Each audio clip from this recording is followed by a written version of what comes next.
అనగనగా ఒక ఊళ్ళో ఒక గాజుల వ్యాపారి ఉండేవాడు.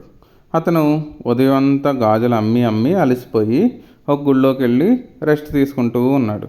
సడన్గా నిద్ర పట్టేసింది. అప్పుడు అతను కలగంటూ ఇలా స్లోగా అనుకుంటూ ఉన్నట్ట, ఇంత అస్సాదియ్యా, ఈ మధ్య సరిగ్గా నిద్ర పట్టట్లే. సర్లే, ఈ గాజులు అమ్మేస్తే బోల్డు డబ్బులు వస్తాయి. అప్పుడు పెద్ద ఇల్లు, పెద్ద పెద్ద కార్లు కొనుక్కుంటాను. మంచి అమ్మాయిని చూసి పెళ్ళి కూడా చేసుకుంటాను. అప్పుడు కదా నేను హ్యాపీగా ఉండేది. పెళ్ళాం పిల్లలతో అందరితో హాయిగా ఉంటా. ఇంట్లో బోల్డ్ మంది నౌకర్లు ఉంటారు. అప్పుడు ఎవడైనా నన్ను లేపడానికి ప్రయత్నించాడో పెడేల్మని తాపు తన్ను తంతాను అంతే అనుకుంటాడనమాట.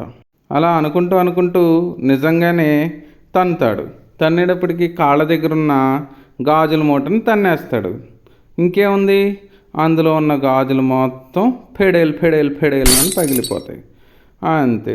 కళ్ళు తెరిచి చూసుకుని, అయ్యయ్యో, అందుకే అంటారు ఎప్పుడు కళల్లో బతకూడదు అని అనుకుని బాధగా ఇంటికి బయలుదేరతాడు.